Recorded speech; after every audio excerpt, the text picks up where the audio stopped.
یہ سن 1959 کی بات ہے کہ ڈارون نے اپینڈکس کو جسم کا ایک غیر ضروری حصہ قرار دیا، اور اس نے یہ بھی کہا کہ یہ موت کا سبب بنتا ہے اور اس کا زندگی میں کوئی کردار نہیں ہوتا، نہ ہی جسم کے اندر ہی کوئی کارآمد کام کرتا ہے۔ اور اسی بنا پر اس نے یہ اخذ کیا کہ جو بھی جاندار ہیں وہ سب کے سب جو ہے وہ کسی خدا نے پیدا نہیں کیے، بلکہ وہ خود کار نظام کے تحت اپنے آپ کو بہتر سے بہتر بناتے ہوئے آج کی موجودہ شکل میں موجود ہیں۔ اس نے کہا کہ اگر یہ اپینڈکس جو ہے کسی کام کا نہیں ہے تو اس کا مطلب یہی نکلتا ہے کہ اس کا کوئی خدا نہیں ہے، کیونکہ اگر کوئی خدا ہوتا تو وہ لازماً اس کا کوئی کام رکھتا اور کام کے لیے ہوتا، ایسے ہی جسم میں پڑا نہ رہتا۔ تو اس نے اس سے لوگوں کو یہی باور کروایا کہ ہر چیز جو ہے وہ خود بخود بنی ہے اور کوئی مالک یا کوئی خدا نہیں ہے، تو ہر چیز جو ہے وہ ایک پروسیس ایولیوشن کے نام سے مانا جاتا ہے، تو اس کی بدولت جو ہے وہ موجود ہے اور زندگی وجود میں آئی ہے۔ اچھا، ڈارون اس زمانے میں موجود تھا جس زمانے میں زیادہ تجربات نہیں ہوتے تھے، مطلب اپنے موجودہ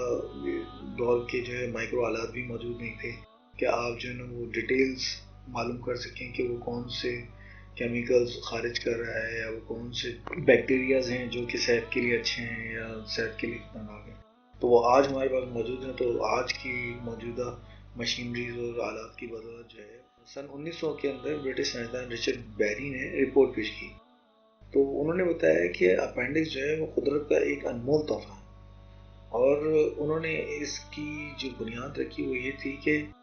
یہ جسم کو جو ہے قوت مدافعت کی صلاحیت پیدا کرتا ہے، مطلب یہ جسم میں قوت مدافعت کے جو سیلز ہوتے ہیں ان کو انفارمیشن پرووائڈ کرتا ہے، ان کو تعلیم کرتا ہے کہ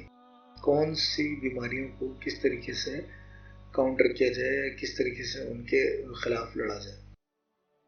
تو اس کی وجہ یہ ہوتی ہے کہ یہ جو ہے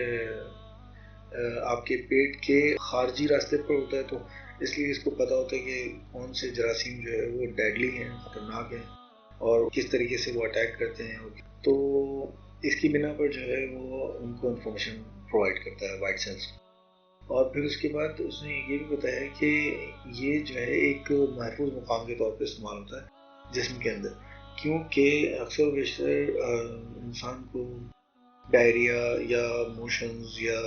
ایسی بیماریاں لاحق ہو جاتی ہیں جس کی وجہ سے تمام فضلہ جو ہے وہ خارج ہو جاتا ہے، اور پھر جو بھی سیلز یا بیکٹیریاز ہوتے ہیں جو کہ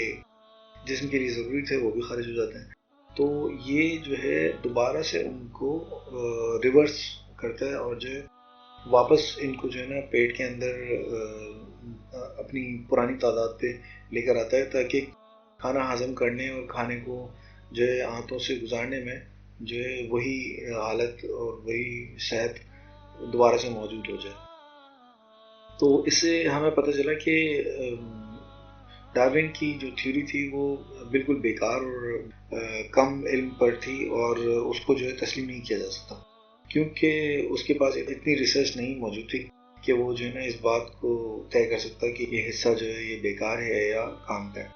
اور رچرڈ بیری نے تو یہاں تک کہا کہ جن لوگوں کا بچپن میں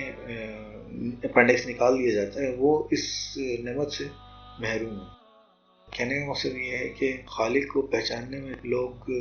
سمجھتے ہیں کہ وہ خود جو ہے اس جسم کے مالک ہیں اور اس جسم پہ حکم چل رہا ہے، ان کی پورے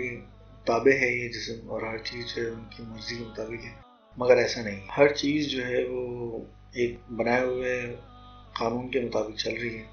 جس میں سے بہت ساری چیزیں تو ہم کنٹرول بھی نہیں کرتے۔ تو یہ اپینڈکس بھی جو ہے اسی بات کا نمونہ ہے کہ ان تمام چیزوں کا مالک ہے، اور اس نے بہت ہی